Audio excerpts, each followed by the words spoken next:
Happy morning, welcome to Sharmi's கிச்சனுங்க. இன்றைக்கி நம்ம பிரியாணிக்கு தேவையான பொருட்கள் என்னென்னு பார்த்தலாம் வாங்க. நான் இன்றைக்கி 1 kg சிக்கன் எடுத்திருக்கேங்க. அதுக்கு 3/4 கிலோ அரிசி எடுத்திருக்கேங்க. அதுக்கு என்னென்ன தேவையான பொருள் எவ்வளோ தேவைப்படுதுன்னு பார்த்துக்கலாம் வாங்க. பாருங்கள், பெரிய வெங்காயம் 1/4 கிலோ அரிஞ்சு வச்சுருக்கேங்க. தக்காளி மீடியம் சைஸ் தக்காளி 4 தக்காளிங்க. பச்சை மிளகாய் நான் 3 எடுத்திருக்கேங்க. நீங்கள் உங்களுக்கு தேவைக்கேற்ப எடுத்துக்கோங்க. இஞ்சி பூண்டு பேஸ்ட்டுக்கு பாருங்கள், நான் 100 கிராம் பூண்டு எடுத்திருக்கேங்க. இஞ்சி பார்த்திங்கன்னா ஒரு 70 கிராம் அந்த அளவுக்கு எடுத்துக்கோங்க. சின்ன வெங்காயம் ஒரு 5-6 சின்ன வெங்காயங்க. இது எல்லாம் நல்லா பேஸ்ட்டாக அரைச்சி எடுத்துக்கலாங்க. தேவைக்கேற்ப புதினா சேர்த்துக்கோங்க. புதினா கொஞ்சம் கம்மியாகவே சேர்த்திக்கலாம், இல்லாட்டி ரொம்ப கசக்கிற மாதிரி இருக்குங்க.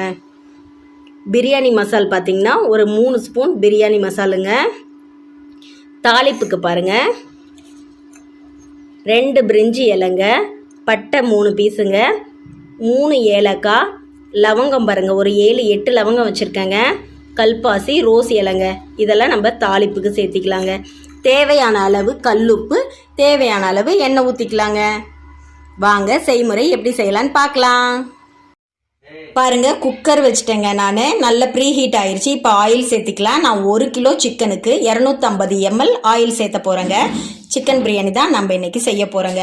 ஆயில் ஊற்றிக்கலாங்களா? பாருங்கள், ஆயில் நல்ல ஹீட் ஆயிடுச்சுங்க. இப்போ நம்ம பிரியாணி செலவு எல்லாத்தையுமே ஆட் பண்ணிக்கலாங்க. என்னென்ன எடுத்து வச்சுருக்கோமோ அது எல்லாத்தையும் எண்ணெயில் ஆட் பண்ணிக்கலாம். இது கொஞ்சம் பொரியட்டுங்க. நம்ம வெங்காயம் ஆட் பண்ணிடலாம். பாருங்கள், பொரிஞ்சிருச்சு. இப்போ நம்ம ஆனியன் ஆட் பண்ணிக்கலாங்க. எப்போவுமே ஆனியனை ஆட் பண்ணிவிட்டு அதுக்கப்புறம் இஞ்சி பூண்டு பேஸ்ட்டு ஆட் பண்ணுங்கள், சரிங்களா? ஆனியன் நல்லா வதங்கி வரட்டுங்க. அதுக்கப்புறம் நம்ம இஞ்சி பூண்டு பேஸ்ட்டு ஆட் பண்ணிக்கலாம். இப்போ இதை நல்லா வதங்கட்டுங்க.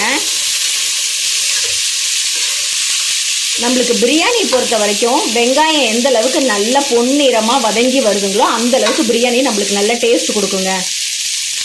அதனால் வெங்காயம் நல்லா வதங்க விடுங்க.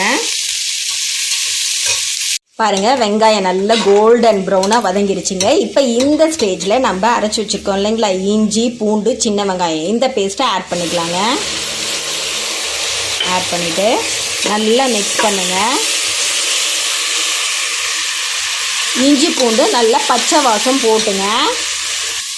பாருங்கள், இந்த ஸ்டேஜில் நம்ம 1 ஸ்பூன் தனி மிளகாய் தூள் ஆட் பண்ணிக்கலாங்க. எண்ணெயிலேயே ஆட் பண்ணோம்னா நல்ல கலர் வருங்க. ஏன்னா நம்ம ஆர்டிஃபிஷியல் கலர் நம்ம எதுவும் சேர்த்த போகிறதில்ல. குழந்தைங்களுக்கு நம்ம கொடுக்கறதுனால கலர் எதுவும் ஆட் பண்ணாதீங்க.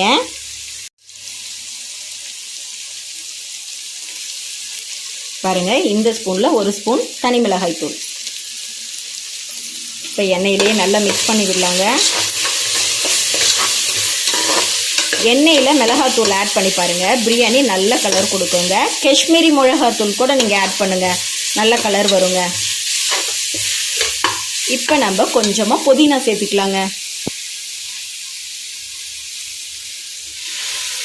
பாருங்கள், இவ்வளோ புதினா சேர்த்துக்கோங்க. நம்ம கடைசியாக க்ளோஸ் பண்ணும்போது கொஞ்சமாக புதினா ஆட் பண்ணி க்ளோஸ் பண்ணிடலாம். புதினாவும் நம்ம இப்படி எண்ணெயில் ஆட் பண்ணும்போது நல்ல ஃப்ளேவர் இருக்குங்க. பிரியாணி நல்ல வாசமாக இருக்கும். நம்ம குக்கர் ஓப்பன் பண்ணும் போதே வாசம் தூக்குங்க. பாருங்கள், எல்லாமே நல்லா சுருண்டு வெந்து வந்துருச்சுங்க. இப்போ நம்ம இந்த ஸ்டேஜில் தக்காளியை ஆட் பண்ணிடலாங்க. பாருங்கள், அரிஞ்சு வச்சுருக்க தக்காளியை சேர்த்திக்கலாம். தக்காளி நல்லா வதங்கி எண்ணெய் பிரிஞ்சு வரணுங்க. நல்லா வதக்கிக்கலாங்க. கொஞ்சம் தேவையான அளவு உப்பு போட்டுக்கலாங்க. உப்பு சேர்க்கணுன்னா கொஞ்சம் தக்காளி சீக்கிரம் வதங்கி வருங்க. இவ்வளோ உப்பு ஆட் பண்ணிக்கோங்க. பாருங்க, தக்காளி பாதி வெந்துருச்சுங்க. இப்போ இந்த ஸ்டேஜில் நான் ஒரு 3 ஸ்பூன் பாருங்கள் கர்ட் எடுத்துருக்கேன், மிக்ஸ் பண்ணிக்கலாங்க. நம்ம தயிர் சேர்த்தணுன்னா சிக்கன் நல்லா சாஃப்டாக இருக்குங்க. அதனால் தயிர் ஆட் பண்ணிக்கோங்க. நல்லா வெந்து எண்ணெய் பிரிஞ்சு வரட்டுங்க. பாருங்கள், தக்காளி நல்லா வெந்து எண்ணெய் பிரிஞ்சு வந்துருச்சுங்க. இப்போ இந்த ஸ்டேஜில் நம்ம சிக்கன் வாஷ் பண்ணி எடுத்து வச்சுருக்கோங்க, அதை ஆட் பண்ணிக்கலாங்க. பாருங்கள், சிக்கனை சேர்த்திக்கலாம். சிக்கனை ஆட் பண்ணிவிட்டு நல்லா இப்போ கிளறி விடலாங்க. இந்த கிரேவி கூடயே ஒரு 5 மினிட்ஸ் இருக்கட்டுங்க. சிக்கனு நல்லா மிங்கிள் ஆகட்டுங்க. இப்போ நம்ம சிக்கனுக்கு தேவையான சால்ட் ஆட் பண்ணிடலாங்க. பாருங்கள், இவ்வளோ சால்ட் ஆட் பண்ணிக்கலாம். இப்போ நல்லா மிங்கிள் பண்ணி விடுங்க. பாருங்கள், நம்ம எந்த தூளுமே சேர்க்கலைங்க. தக்காளி நல்ல பழமாக இருந்து நம்ம வந்து சேர்க்குற மிளகாய் தூள் நல்ல டார்க் கலராக இருந்துச்சுன்னா பிரியாணி நல்ல கலர் வருங்க. இன்னும் பிரியாணி மசாலாவும் நம்ம ஆட் பண்ணல. சிக்கன் கொஞ்சம் வேகட்டுங்க, நம்ம பிரியாணி மசாலா ஆட் பண்ணிக்கலாம். பாருங்கள், நான் பிரியாணி மசாலாவும் ஆட் பண்ணிட்டேங்க. நம்ம 3 ஸ்பூன் பிரியாணி மசாலா எடுத்து வச்சுருந்தோம் இல்லைங்களா, அதையும் ஆட் பண்ணிட்டேன். நல்ல சிக்கன் கூட பிரியாணி மசாலாவும் நல்லா வெந்து வந்துருச்சுங்க. இப்போ பாருங்கள் எவ்வளோ அழகாக கலர்ஃபுல்லாக இருக்குது பாருங்கள். பிரியாணிக்கு மட்டும் எப்போவுமேங்க ஒரு சில டிப்ஸை மட்டும் நம்ம கரெக்டாக ஃபாலோ பண்ணோம்னா பிரியாணியில் நம்மளை அடிச்சுக்கிறதுக்கு ஆளே இல்லைங்க. அந்தளவுக்கு பர்ஃபெக்டாக வருங்க பிரியாணி. நான் இன்றைக்கி நார்மல் பொன்னி அரிசி தாங்க எடுத்திருக்கேன். நான் 1 டம்ளர் அரிசிக்கு 2 டம்ளர் தண்ணி வைக்கிறேங்க. நீங்கள் பாஸ்மதி ரைஸ் எடுத்துருந்தீங்கன்னா கொஞ்சம் தண்ணி கம்மியாக வைங்க. 1/4 டம்ளர் தண்ணி கம்மியாக வச்சுட்டிங்கன்னா கரெக்டாக இருக்குங்க. பாருங்கள், நல்ல கிரேவி எண்ணெய் பிரிஞ்சு வந்துருச்சுங்க. இந்த ஸ்டேஜில் நம்ம அரிசியை ஆட் பண்ணிடலாங்க.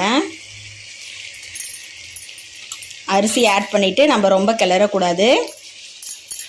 வாட்டர் ஊற்றிட்டு ஒரு கிண்டிட்டு க்ளோஸ் பண்ணி நான் வந்து என் குக்கருக்கு வந்து 2 விசில்ஸ் விடுவேங்க. அதுவே கரெக்டாக இருக்குங்க.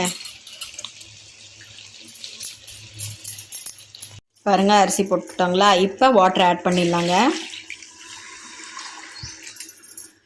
வாட்டர் ஆட் பண்ணிவிட்டு உப்பு பார்த்துக்கோங்க, செக் பண்ணிக்கோங்க. உப்பு கம்மியாக இருந்துச்சுன்னா தேவைக்கேற்ப உப்பு கொஞ்சம் சேர்த்திக்கலாங்க. பாருங்கள், இந்த ஸ்டேஜில் நான் வந்து 3 பச்சை மிளகாய் ஆட் பண்ணுறேங்க. நான் எப்போவுமே பச்சை மிளகா க்ளோஸ் பண்ணும் போது தாங்க ஆட் பண்ணுவேன். ஏன்னா காரம் அதிகமாக இருக்கும் அப்படிங்கிறதுனால பச்சை மிளகா நான் லாஸ்ட்டாக தாங்க ஆட் பண்ணுவேன். இப்போ நல்லா கொதிக்கட்டுங்க. பாருங்கள், தண்ணி நல்லா கொதிச்சிருச்சுங்க. இப்போ இந்த ஸ்டேஜில் புதினா வந்து மேலாவை தூவி விட்டுறலாங்க. இப்படி நம்ம தூவணுன்னா ஃப்ளேவர் வந்து சூப்பராக இருக்குங்க, பிரியாணியோட ஃப்ளேவரு. பாருங்கள், நான் குக்கர் மூடி போட்டுட்டேங்க. இது நல்லா வந்து 2 ப்ரெஷர் வரட்டுங்க. வந்த பிறகு நான் ஓப்பன் பண்ணி காட்டுறேங்க. பாருங்கள், இப்போ பிரியாணி ரெடி ஆயிடுச்சுங்க. ஓப்பன் பண்ணி பார்த்துடலாங்க. பாருங்கள், எவ்வளோ அழகாக வெந்து வந்திருக்குன்னு பிரியாணி. எவ்வளோ உதிரியாக இருக்குன்னு பாருங்கள். சூப்பராக இருக்குல்லங்க. கண்டிப்பாக நீங்களும் ட்ரை பண்ணி பாருங்கள். பாருங்கள், சுட சுட பிரியாணி ரெடி. வாங்க சாப்பிட்லாம். சூடாக இருக்குங்க. நீங்களும் கண்டிப்பாக ட்ரை பண்ணி பாருங்கள். இந்த வீடியோ பிடிச்சிருந்தால் லைக் பண்ணுங்கள், ஷேர் பண்ணுங்கள், மறக்காமல் சப்ஸ்கிரைப் பண்ணுங்கள். தேங்க்யூ.